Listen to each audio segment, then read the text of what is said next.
Did you listen to Jeff and Professor Hamo in the morning? Here's what you missed. 1 o'clock on this Tasty Tuesday, folks. For the next 45 minutes or so, this session is about someone you may know. Someone who's on drugs, someone who's in trouble and wouldn't admit it, is in denial.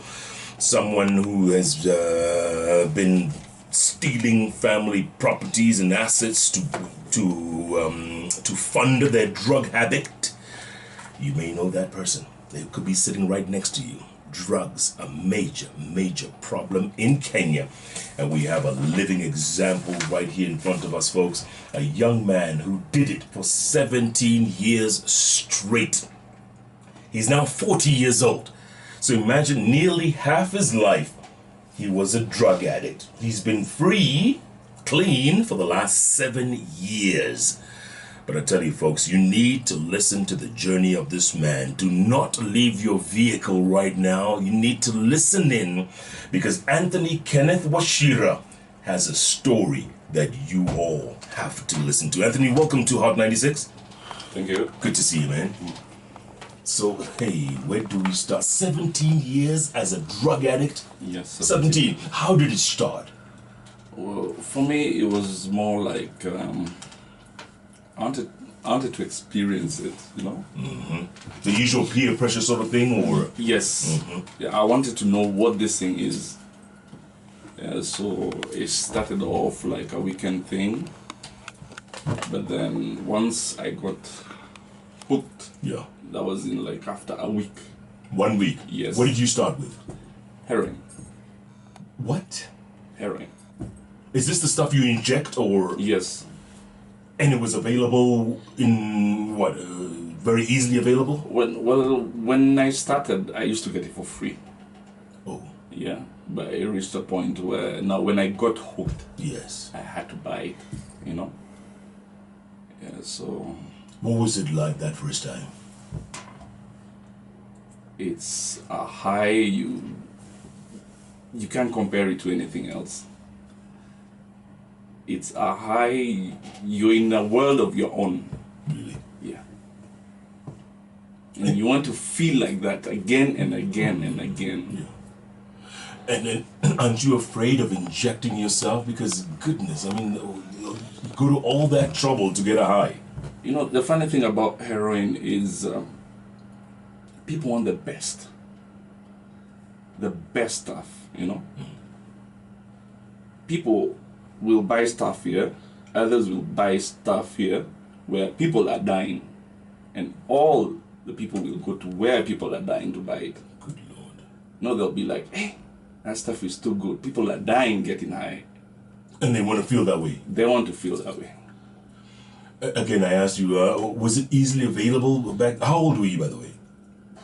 I was about 17. 17. Yeah. Was it easily available then? Yeah, it was. It was. Ready. And after that first week, what did you do? I mean, how could one afford it? Well, I had money. I used to get allowances from my parents, like weekly allowance. So I started getting more and more money from them. You mean asking, demanding? Oh. No, just asking and I would get it. Mm-hmm. Yeah, but they didn't know I was hooked that time. Right. Yeah. So I left the country. I went to Germany. I came back, and I had more money. Did you have drugs in Germany? Yes. Were they available? Readily. Easily. Easily. Same kind of stuff or other stuff? Everything. Everything. Go on, name a few. Humor me. Cocaine, ecstasy, LSD, name it. All those drugs. Yeah. And were you in school at the same time, or were you... I was visiting family. So I went, stayed there, did drugs, came back, continued doing drugs. Had your parents noticed at this time? Had people... Well, yeah, they started noticing when I came back now. Mm-hmm. Yeah? Because I lost touch with them. How long were you away? Germany for a year. Yeah. So I pushed people away. Yeah. I didn't want to see my parents, my siblings, you know. Yeah. I was in a world of my own, like a bubble, you know. Right. Just getting high. Anything that could get me high. Anything, you name it. Jig, anything. Huh? Jig. How do, Jik, the washing detergent? Yes. How does Jik make you high? Well, I don't know, it's a mind thing, you know. You try it, you know, because there's a feeling that heroin gives you. Yeah. So you try to take anything to see if you can get something close to what you feel when you take the heroin. Good Lord. Nail polish remover. Family planning tablets. Huh? All kind of medications. What? Did you have friends who were joining you in this activity? Yeah. You did? Yeah. And you were all getting high all day? Getting high. Like what? From 7 in the morning? I mean, what was your wake-up call? What was it? When would you start? It never stopped for 17 years. It never stopped. Yeah. At times I'll be up for like a whole 2 weeks. I've not slept. No. Yeah. Every day? Every single day. And do you feel sleepy, or you're on a constant high? Yeah. Constant high. Clearly you weren't working at this time. Well, I got jobs here and there, but you can't. Yeah. You can't do it. You can't sustain. Yeah, you can't. Huh? You can't sustain. What was the worst part? Tell me, in your drug days, what was the worst part? Well, I got so psychotic that I thought my head was a living thing on its own, you know? Like, I felt like the things living in my head, you know, small people in there Yeah. telling me to do things. Like what? No, just ways of making money, you know? Right. Stealing. Would you steal? Yes, I did. What? Well, I stole from my parents. I stole from family, people I didn't know. I stole Like money or Yeah. appliances or what? money, appliances. I had a car, I sold it. And this is all to aid this drug habit, Yes. to fund this drug habit. Yes. Good Lord. And at some point, did you realize, you know what? This thing is getting out of control. Did it occur to you, or you just loved your high? There were a number of times when I just got tired of doing it. But the hold is just too much. The withdrawal is just out of this world. Really? Yes. Tell me, what's the withdrawal like? It's painful. You sweat. You have constant headaches, diarrhea, stomach ache. You feel cold and hot at the same time. That's not normal. Your joints ache. You vomit. And it's all combined, you know? Yeah. It's terrible. So that's why you want to get high again. You have to stop that. And the moment, actually just seeing it here, I'll be okay. Seeing the drug in front of you. Just seeing it here. Yeah. Or just the mere thought of going to take it, Yeah. I'll be fine. My God. Did suicide ever cross your mind? Yeah, it did.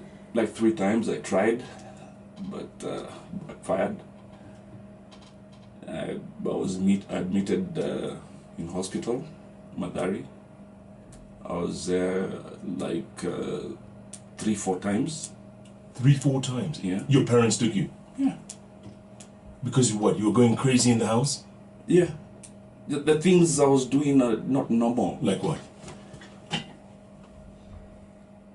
I'll talk to myself sometimes. Like have a conversation with yourself? Yeah, the things living in my head. Oh, yeah. Yeah. I didn't feel pain anymore, you know? Like, there's a time I had a toothache, and I pulled my tooth out, you know, just... Oh. And I pulled it out. With the pliers? Yeah, and a screwdriver. Huh? You didn't feel the pain? I didn't feel the pain. My goodness. I've broken bones. I never went to hospital. And I'm okay. When your parents took you to Madare, what did the doctors there say? I had to be admitted. How long? Well, most of the times I went there, I ran away. Like literally? Yes. So I would go there for like a week, then take off. Like how? I mean, how does one run away from Madare? Well, it's hard, but trust me, you'll find a way. For that high, you'll find a way. Yeah. Yeah. And any drugs available in there? No. None? Not at all. None? Not even cigarettes. Really? Yeah. And that's why you had to get away? Yes. That's why I had to be locked up. And the thing that made them take me there was that I was running away from rehab. Yeah? I've been to rehab like everywhere in Kenya. I've been to rehab like 12, 13 times. What? Yeah, so I would go for a week. Oh. Take off. Take off. And you end up where, at home? Yeah, I go back home or in the streets. Did you live in the streets? I lived in the streets. How long? Well, most of the times I was in the streets because I would be away from home for like a month. And where would you sleep? In the streets. Where? Like on Koinange? I mean, what street? Oh, back streets. Would you sleep in a ditch or? Yes, I would. In a sack. No. Yes. And then wake up in the morning and look for what? More drugs? More drugs. Did you have a regular dealer, or where would you go pick them up? Oh, there are many dealers, so the closest one to you, yeah. Yeah. But I had a dealer who, you try to create a rapport with someone so that when you don't have money, you can get it for free and maybe pay later. Or maybe drugs on credit. Yeah, you can get on credit. It depends on how Your relationship. your relationship with the dealer. But they are known. They are known. I mean, these guys are known in your world. They are known. And how is heroin so easily available, Anthony? I ask myself the same question. And who affords Something needs to be done, actually. Yeah. So let's say, how much is a hit? How much would you get for a hit? How many grams, or how do you measure this stuff? It's something very small. Like a vial, or like, is it liquid? Is it? It's powder. It's in powder form. Yeah. And then what do you mix it with? If you're shooting up, you mix it with water, and then you just Look for a vein. yeah and shoot it up. If you're smoking it, you smoke in a cigarette. Now you remove the tobacco and suck it in and smoke it. You can snort. I used to snort. I used to shoot. My hands were like rotten. Yeah. It's terrible. And how would you afford it? I keep asking this question. I mean, how much would a regular pack or whatever? How much would that cost? 100 to 150 shillings. It's actually cheap. But since you need a lot, now that's when it becomes expensive. Because by the time I was stopping, I was using like 4,000-5,000 in a day. What? In a day? Yes. That's like buying in bulk. Yeah. But it's just something very small. Did you ever OD? Yes, I did, but thank God I lived to tell. Yeah. Yeah. What did you end up in a hospital after the OD, or did you? No. You just wake up like I just slept it out. For a long time. 4 days. What? 4 days. So you go to sleep on a Sunday and you wake up on a Thursday. Yes. You've missed 4 days in between. Yes. Good Lord. This is deep, man. Do you feel that you've wasted 17 years of your life, Anthony? I do. I've wasted a lot of time.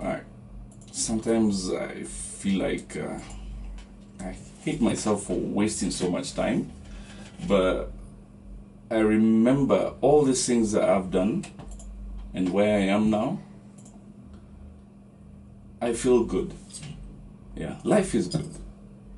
Yeah, at least I can talk it out and tell someone what I went through, so that they don't give up. Absolutely. Because there are a lot of people who have given up, aren't there? Yeah, many. Do you have friends who have died from this? Lots. Seriously? Lots. Like, I lost friends like every single day. Like friends you knew, I mean people who you actually knew? Yes, people I'll sleep with, eat with, from the same plate. You're smoking, shooting up, and he dies, and you just walk off and go. Legally? Yeah. What you do? Women as well? Yes. Also? Yes. I mean, how big a problem is this thing, Anthony? How big a problem is this in Kenya? Terrible. Terrible. And we don't realize, huh? I'm sure people still don't believe that there are such things happening here in Nairobi, but it's real. It's real. And you say people would die literally in front of your eyes? Yes. Like every single day, someone would die. Do you sometimes ask yourself why you didn't die? I ask myself every single day, why? All those things like prison, mob justice. I never died. I thank God for it. Tell me about the prison. Well, I've been to prison like 3-4 times. Actually, four. Drug related. Yeah, I steal for money, and yeah, go to prison, come back, start smoking again. How long each time? Well, first time I went there, I was there for 6 months. Which one? Industrial area. Inda? Yeah. The infamous one. Yes. What was it like there? Terrible. Oh God. It's just terrible. Now the conditions there plus withdrawal. Yes. Oh. It must have been hell. Hell. And- Hell is not the word. And you were there for a month? 6. 6 months? Yes. Tell me about it. Describe. The conditions in there, you know, the food is terrible. And the people, how many are in a cell? Like the cell we were in, we were like 200. In one cell? Yes, but it was a big room. Was it as big as a studio? No, it was this small. It was like 20 meters by like 10. Okay. Yeah, and we slept on the floor. Each of you had your space on the floor? Yes. Everybody knew their space? Yeah. And? The routine there is just, you know, the withdrawals, the food, it's just bad. Did you get any drugs in there? No. None? No. Did you make friends in there? Yeah. Like, most of the people in there, people I knew from outside. In your drug world? Yeah. Wow. 6 months at industrial area. Yeah. And this was what? What was the conviction? What was the what were we convicted for? Stealing. Uh-huh. Yeah. Okay, so that's the first time. Second time? Second time, I got arrested for, you know, the car jump Sako. Mm-hmm. Yeah. Actually, I don't, but what is that? Okay, carry on. That's when cops just come and pick up people from, you know, the they, streets. they and- round you up? Yeah, round up. Yeah. Oh, okay, yeah. Yeah. So, yeah, I was taken there for 2 months. 2 months? Yes. Because they found you in the streets looking like a street boy, or Yeah. 2 months? Yes. Where? Industrial Oh, area. Lord, you become a regular now. So that's another 2 months. Yes. Third time. Third time I was in Nairobi West. Where is that? In Langata? Just opposite Wilson Airport. Oh, okay. There's a prison there? Yeah. There's a prison there. How long? I was there for 4 months. 4? Stealing. Again. Yeah. My God. So before they send you to these prisons, was there a court case? Were there, you'd be at Makadara or you'd be at... Yeah. Okay. Yeah. And you go through that and you're convicted, oh, this man stole. Arrested, police station, court, Yeah. prison. And what are you stealing basically? What were you stealing? Oh, it was just money, snatching. From people? Yeah. From strangers? Yes. You'd see a woman with a pocketbook or a handbag, whatever, and you go and snatch it and start running. Yeah. Huh? Yes. And that's why you described before, you said there was mob justice somewhere. Yes. What happened? Well, the first time I was actually trying to help someone who was being beaten, but somehow I also got involved in it. We were beaten together. A second time I remember was around Kariako, and I was stealing a radio from a bus. So the mechanics there, they saw me and they beat the hell out of me. So you reached into the bus. Yes. Why the radio? Because you wanted to sell it for drugs. Yeah, for Right. drugs. So you reached out and you were walking away. These guys saw you and they said Muizi or whatever, right? Yeah. And they all descended on you. Serious beating. Huh? Serious beating. How did it stop? Luckily, there was a fire just around there, so the cops were around there. So when they had the commotion, they came. So I was arrested. I was taken to Kamkunji. I stayed there for like 11 days. With your injuries? Serious injuries. Like, Breathing in was a problem. My ribs. so if the cops hadn't showed up, I would have died. you'd have died that day. Yeah. My goodness, are you guys listening to this story, or is it just me? This is incredible. This is like a movie. Anthony Kenneth Wachira, 40 years old, was high, literally high, for 17 years of the 40 years, and he admits, he feels he's wasted half his life, but the best thing is he's talking about it. Only Moo, all the way from Calgary, Canada, says his story is giving me goosebumps. Oh my God. I hope that, something can be done to stop this. It's so sad. God kept you for a purpose, she says. Kirwa Biniel says, so deep, man. Kweli, this drug thing, Sio Managu. 4 days sleeping? Yeah. So you've done 2 stints at the industrial area, one at Nairobi West. Where was it?